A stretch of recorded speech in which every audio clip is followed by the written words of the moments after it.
Hello, everyone, and welcome to another episode of Create Smarter. I'm your host, Connor Clarity. Let's get right into the show with the August in review. August was a big month for live streaming here at 5tool. We did a couple things out of the office itself, but also some stuff on location. So come with me and let's check it out.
All right, welcome back. Man, what a month August was. And now we're going to the guest interview portion of our show. We're going to throw it over to our good pal Josh. He's interviewing Harpo this week, a musician, live streamer, and all-around tech magician. So to find out more of what Harpo's been up to, let's throw it to Josh. And welcome into the guest segment here of Create Smarter. As we do every time, I am joined by an amazing guest, and this time it just so happens to be a good friend of mine. Please introduce yourself. Thank you. I'm Harpo. I'm a musician and tech enthusiast and a whole bunch of other stuff as well. I've been playing music my whole life, but really integrating music into, coding and performance and real-time looping and all those things kind of merged together in the last year and a half. Right when the pandemic started, honestly, was when all these ideas merged together, and I was suddenly, as a musician, a gigging musician who had no more gigs to play and no more band to play with. So it became very necessary for me to learn how to play music by myself and play all the parts. So that's what I do now. I play. I lay down a drum beat, add some piano, throw on a guitar, some bass, sing on the top of that, play a saxophone solo, and then I can control all the things with the system, which I call the holophoner. Basically, using one of these launch pads, I get to press all these buttons and control which loops play, which loops stop, group them into scenes, and it's very much a constant battle between all the technology and the music, and me and how many my only two hands that I have. But it's been quite the adventure, and I've grown so much as a musician because of it. So it's really exciting to be able to create music and just play by yourself and be the entire band. No other day and age could one person do all these things, but here we are. So it feels very cool to be on the cutting edge of music and what's possible with technology. Definitely. And as someone who's seen the holophoner both remotely via some of your streams and also in person before, I can definitely agree. It's pretty amazing what you're able to hook up going just with a MIDI pad and a bunch of crazy coding stuff that might as well be magic to me. But it's awesome that you're able to kind of set that all up just over the course of this, year and then year and a half and however long it's been now. It's going forever. Yeah. But you've been streaming a lot recently, a lot of your holophoner concerts. I'm really interested in just hearing a little bit more about that process of streaming specifically. I know you come from a live theater and live performance background, so I'm curious to hear how your in-person to streaming journey and process of just working that all out. How's that been? Yeah, well, it's been a journey. Absolutely, it's been a process. I mean, it started with like just a couple weeks after the pandemic started. My wife suggested like, "Oh, you should do a concert just from the living room because that's that's what we had." So suddenly, I had to create an entire way of playing music, an entire set list of things that I could do by myself, just with looping, just with the buttons that I had. Which was just just me in our living room with my wife's iPhone on a tripod. Like it was that simple, and just playing music. But it's been very difficult to make the transition from having always having a live audience and always having people responding to everything you do to now I play for 5 or 10 minutes and it's just all me and in my head, and I play the last note and I feel really excited about it, and it's totally quiet in the room. So there's no it's so hard to get that feedback because when you're in the room you instantly know how people are responding to things in the moment.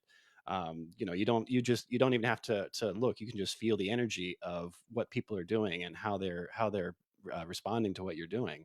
So with streaming, you really don't have any of that. I mean, you have that, you get text back and you get it back a couple seconds after the thing happens in the best case scenario, or by the time I see it, it's probably been a couple minutes since I'm usually focused on playing the notes and playing the song. So it can be a little difficult to be aware of how people are responding in real time and still stay in the music and play the music. Definitely. And I'd say, just as the casual viewer tuning into some Harpo streams from time to time, it's been fairly easy to see that sort of progression just in terms of stream complexity. I know you were streaming to a couple different destinations, both your Facebook and the Holophone or YouTube channel. Were you doing that with StreamYard at some point? Did that ever change the tech side of how you were doing streaming? Yeah, absolutely. Because we started just with an iPhone streaming just the sound in the room, which is okay, but it's definitely not ideal, and certainly you lose a lot of the musical quality through that. So the first major upgrade I did was plugging in directly and streaming from OBS and just streaming directly to whatever the platform was. It was Facebook at first, but then once I found Restream or StreamYard, yeah, was the first one that allowed me to stream to multiple platforms, which helped because lots of people are on different platforms at different times. So I can put things to YouTube and to Facebook simultaneously and go to both of those audiences at the same time and get combine all their chats into one. So that was another major upgrade for the whole holophoner system. So it now feels like I it's so much more than just me playing. It's me playing and the audience interactive experience, and those two things can happen simultaneously because again, just because of the tools that we have now that didn't exist just a couple years ago. So all of this is really brand new, and we're still making up the rules as we go. This is so much more than just playing music. I'm playing music and connecting with people in real time across the country, across the world. People I don't know, have never met, will never meet, possibly, probably, but we still get to share this common experience in the moment, in the now. Yeah, and speaking of kind of engaging with your audience, one thing that's really stuck out to me, even in just the last few weeks, is you've really been upping, like you said, kind of gradual upgrades of every part of the system, but you've really been working on the promotion side of that system, which I know just as well as you is almost as much work as the actual work itself is I letting think it people might know be about more it work with than the different actual work notice. itself. Yeah. Definitely, yeah. Can you talk about sort of how things were going with promotion, and I guess recently, sort of if you made any big changes to your approach to promotion, or did you just decide to do more of it? How'd that all turn out? Yeah, well, I mean, it really started with me not doing any promotions whatsoever. And again, so much of my focus in the last few years has been on doing live performances and things like that. So I haven't been doing any kind of promotions. I've just been letting the music speak for itself, and the music is great, and it does speak for itself when people hear it. But the problem is, no, if I'm not promoting it, no one's going to hear it. No one, it's not going to be in front of people. So no one is going to be interested. So really just a couple months ago is when I shifted my mentality to say, okay, I'm going to put my stuff in front of people. I'm going to promote myself endlessly. I'm going to, just take all the stuff that I have and slowly put it online, make it available to people, because I have, my catalog for, all the stuff I've done in my musical career is huge. I have thousands of performances, audio recordings, video recordings, photos, and not just of my music stuff, but all my video production as well, audio production, just everything. So at this point, I have this huge, vast catalog, but getting it to the point to being able to share it with people is its own task and its own job. And yeah, sometimes it definitely feels like more work than actually doing the music. So it can be a real challenge to keep up that momentum and that energy to not just play the music and make the music, but to share the music as well, to format it in a way that people will enjoy watching it. So and just recently, just in the last couple months, I've made the conscious choice to not just audio record all my performances, which I've been doing since approximately 2014 or so. But now I'm trying to audio and video record everything. So because the price of video storage and just data storage is basically nothing nowadays, I can just upload all the stuff into the cloud, forget about it, and then deal with it in the future when I want to, when I have time, or when I can pay someone to deal with that for me. So it's I'm amassing this huge trove of stuff, and the benefits are really paying off because I can now pull from that whole catalog of stuff that I've done from years ago. Like I needed some footage of me for my next gig. We're doing an Oktoberfest gig for on the Saturday for the start of Oktoberfest. It'll be a free live stream, and so in promoting that, I was able to grab stuff from years ago, from little snippets of video that I had, that really, showcases all the stuff that I've been doing, since then. It's all related. It's all the same stuff I've been doing, but I haven't been sharing it with anyone. So it's really exciting to see people respond to this now that I'm putting the work in, and doing all the graphic design, creating the promotions. And yeah, it's a lot of work, but the results are really amazing, and people seem to be really responding to it. Yeah, and you kind of touch, always be recording. That's kind of good advice no matter what industry you're in. But if whenever you're doing interesting stuff, just make sure you have that backup going, and then you can pull on that content, like you said, years and years ago, and use it for promotions today. So you mentioned your stream on Saturday for Oktoberfest. While we're talking promotion, would you like to tell us just a little bit more about that stream? Yeah, come for the polka, stay for the mazurka. Like, it's going to be so much fun. This is a band that I play in only for October, only during between mid September and late October. We are called the Apple Strudelers, and today this iteration will feature the wonderful Elaine Lord on accordion and me on reeds, saxophone, flute, clarinet, and things like that. It's a free live stream. Anyone can join. So come, just bring your own beer. And then if you want to sponsor it, we are accepting sponsors of the concert. You can go to my website and find out how to get your name in the credits. Not just in the credits as we scroll them, but forever wherever we post this video, your name goes with that, because that is the best way that I found to keep the music free for everyone. That's awesome. And your website and your Facebook, if I want to tune into the stream on Saturday, how can I find it? Yes. Find me on Facebook, facebook.com/Mr. Harpo, MRHARPO. If you want to find out more about sponsoring the concerts, go to patreon.com/Harpo. There's more information there. And you can also, all of my Patreon subscribers get access to my entire catalog of music, which is still, I'm putting more up, posting more up every day. So it is an ever growing catalog of stuff. And if you want to just see more about me and more of the stuff that I do, like I said, I also do tech projects and open source coding. You can find more about that at harpo.me, harpo.me. Incredible. Well, Mr. Harpo, always appreciate chatting with you on video chat as we often do. Really appreciate you taking some time out of your day to talk streaming with me today. But before I let you go, something I always like to put our guests on the spot with before we wrap up. You're on the Create Smarter show right now. So how do you, Mr. Harpo, create smarter? How do I create smarter? That's a great question.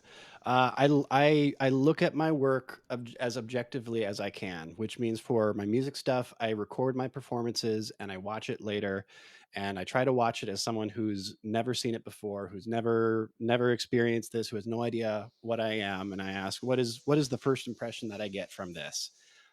It's hard, it's brutal because when you record your own performances, you see all the mistakes, especially the ones that other people don't. So I am my own worst critic, absolutely. But it's good to be able to leverage that power to be able to create smarter things. Definitely. And if you want to watch a Harpo stream as if you haven't watched one before, like you said, this Saturday you can tune in for the Oktoberfest stream. What time is that on the East Coast? It is 10. I'm sorry, 9:30 on the East Coast, 6:30 on the West Coast, PM. Awesome. Well, PM, I'll be looking forward to it. Definitely going to be tuning in.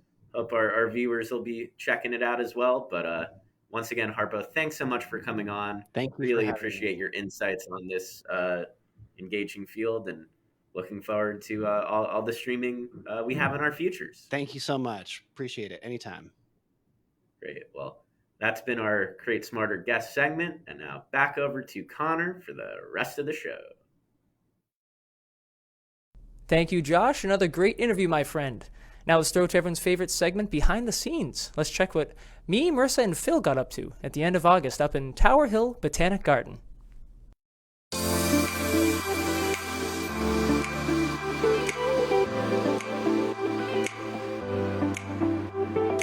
Hey, good morning, guys. It's Connor from 5 Tool here. It's about 6:30 in the morning.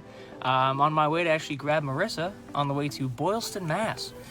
Pretty far trek, but your favorite farm crew here, Phil, Marissa, and I are going to Tower Hill Botanical Garden to film an all-day event, really. We're getting tons of B-roll, tons of sights and sounds. It'll be beautiful, flowers, bees are buzzing, the whole 9 yards. Start our day with yoga and ending it with a nice sunset. So we're here to show you all that happens today, and boy, it's gonna be hot. So let's go.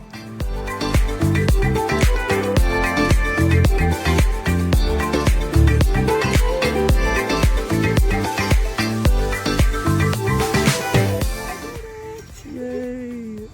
Scrim boys!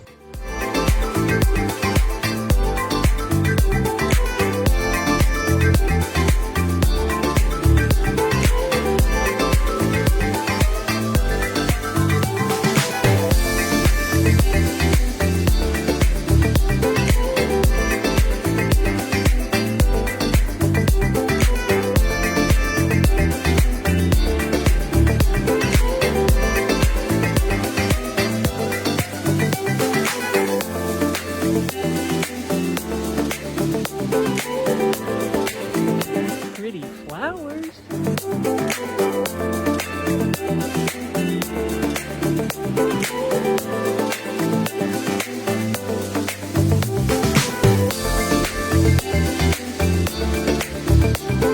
Hey guys, Connor back again. Little update. We're about halfway through the day. I don't even know what time it is. Feels like we've been here for so many days. It's very hot. It's about 90, 92 degrees. You know, out in the sun all day. It's a different kind of shoot. Definitely not shooting inside of a hospital, but you know, AC, water, keeping us going. What a beautiful place this is. Definitely really cool to be here, to shoot here. Story's coming along pretty well. We got a lot of interviews done. A couple people grabbing sound bites. A lot of natural sound here, which is going to be great for the piece. And yeah, just staying cool, trying to survive. We're coming to the finish line, so see you at sunset.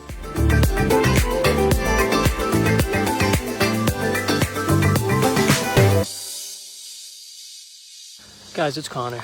I'm in the woods. I I don't know where Marissa and Phil are. I'm lost in the woods, so if you guys don't see me in another BTS, I mean, you know where to find me. Hey guys, it's Connor, still lost in the woods, but look what I found. I found a friend. His name's Gary.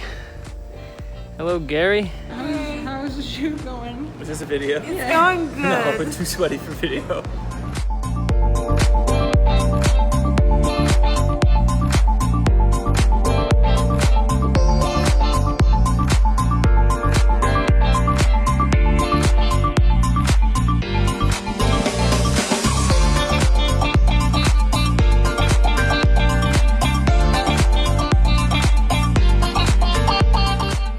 Hey guys, Marissa and Connor. It is currently 8:21 p.m. We got to Tower Hill at 8:15 this morning. Long day. Long day. Long day. Very we long survived, day. though. We Hot survived. day. We survived. It was so hot we changed clothes. The gym clothes had to come out. And this behind the scenes will not do justice of just how No, sweltering it was today. it And, was sweltering. but great shoot. Glad we went. Oh, it Better was so people fun. because of it. It was so fun, and we bonded. All Team of it. bonding. Great times. And thank you guys for watching. Yeah. And we'll see you next time. I'm gonna go to bed now and take a shower. Goodbye. Good night. Good night.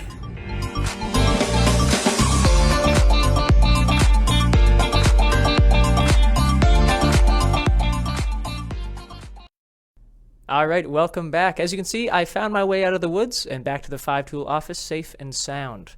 Now let's throw it to our news segment. Let's see what Phil and Josh have to say about Boston College's convocation mishap and the cool new use of virtual reality in the NFL opening weekend. Josh, take it away.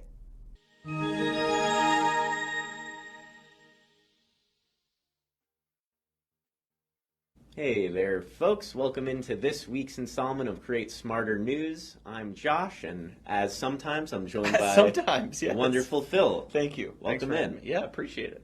And a lot of news going on. NFL's back, so we can talk about that in a second. But one kind of streaming virtual event story that caught my eye real quick was actually my alma mater, kind of your alma enemy, if there ever was one. Good old Boston College. Yeah.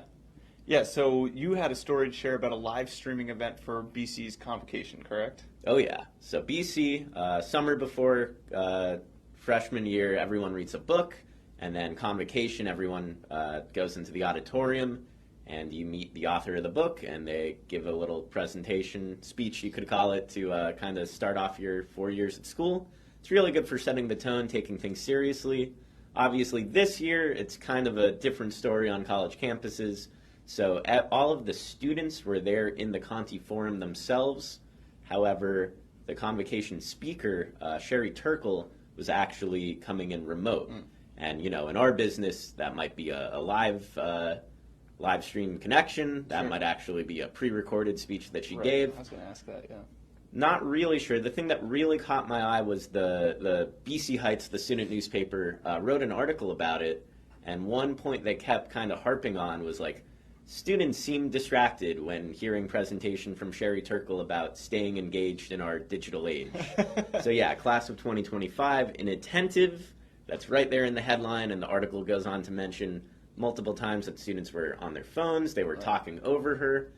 Definitely seemed like an interesting thing for the article to mention so brazenly, but that's what the article is, imagine what it was like there in person. Right. So that obviously leads to a couple interesting points that we can sort of pull out here, but it really comes down to when you're going for kind of a mixed hybrid in-person / hybrid event. Yeah.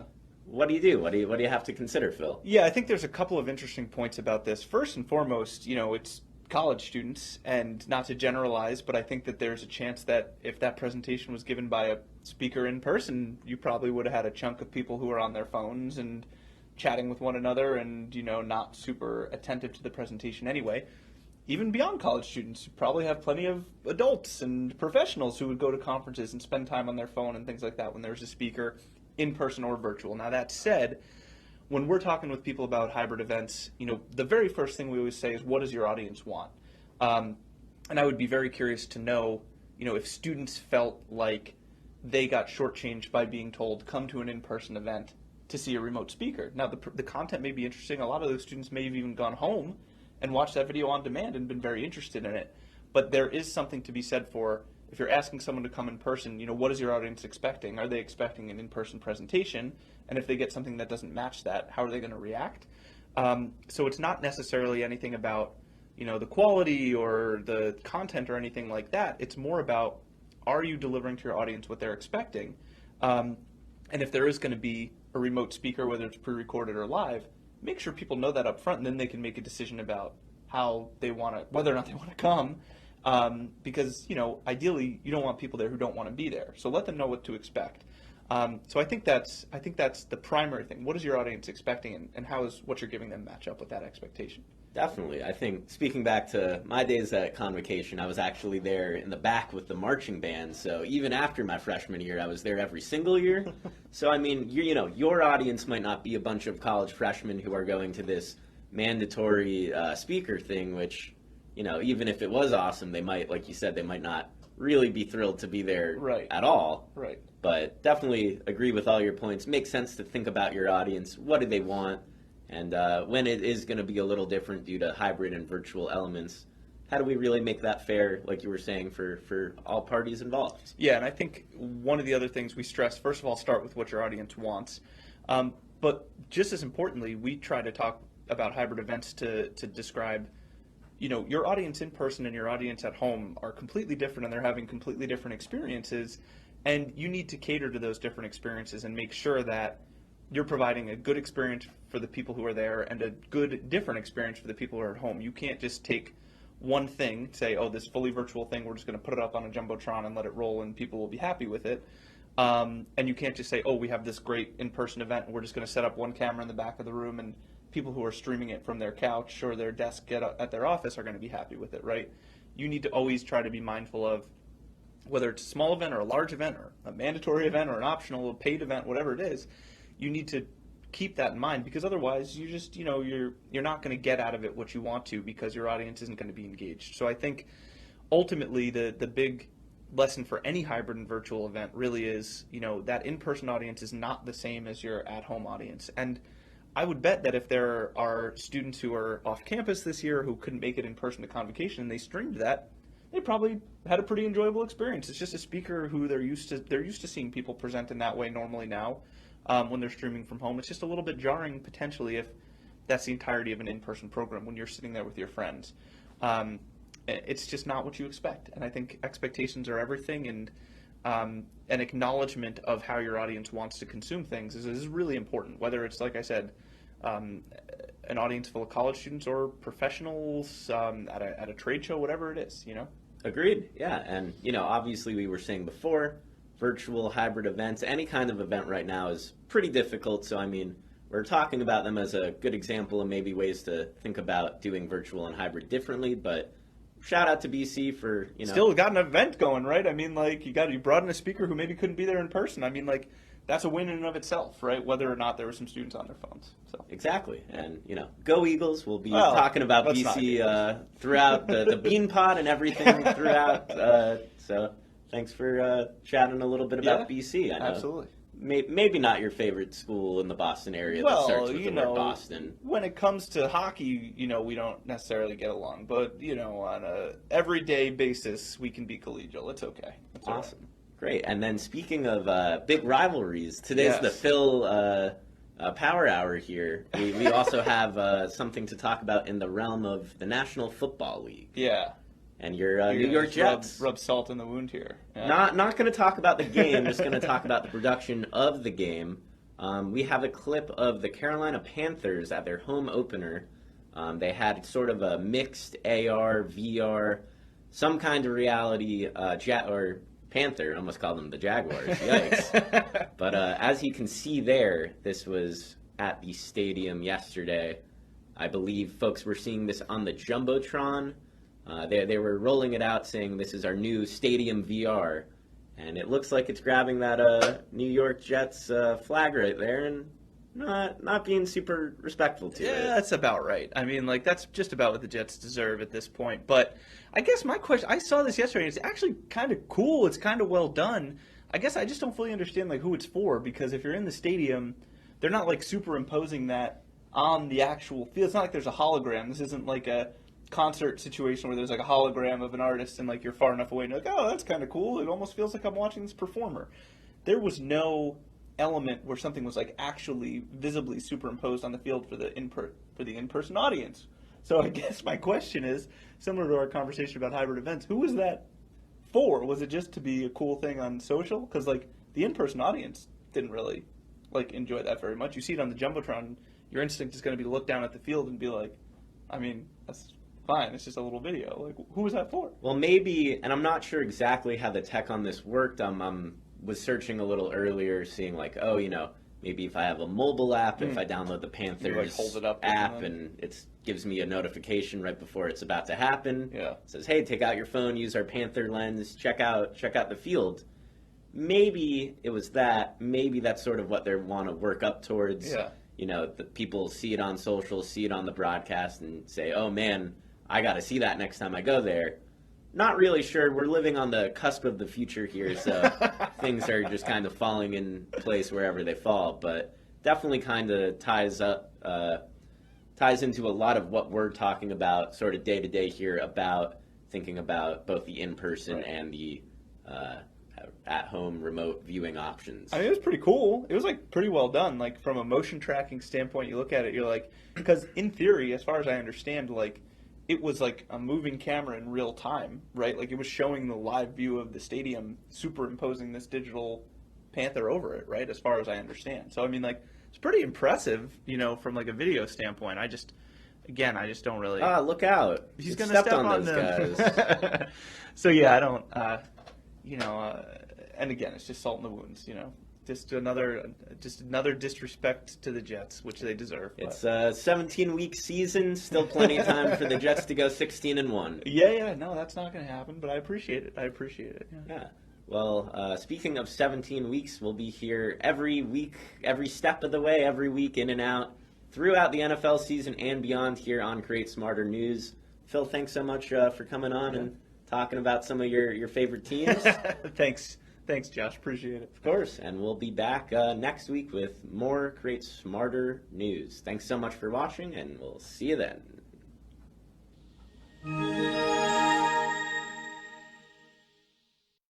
All right, thank you, Josh and Phil, for another great news segment. And that about does it for this episode of Create Smarter. Thank you so much for watching and tuning in.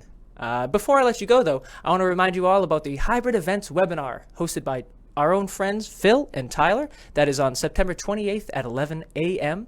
It's about all things hybrid events and why you should do them, how you should do them, and what they can do for your event. So check out all of our social pages for the link to sign up, and we really hope to see you there. Our good friend Marissa threw together a little promo to show you what the hybrid events webinar will be about. So let's send it to that, and until next time, stay golden.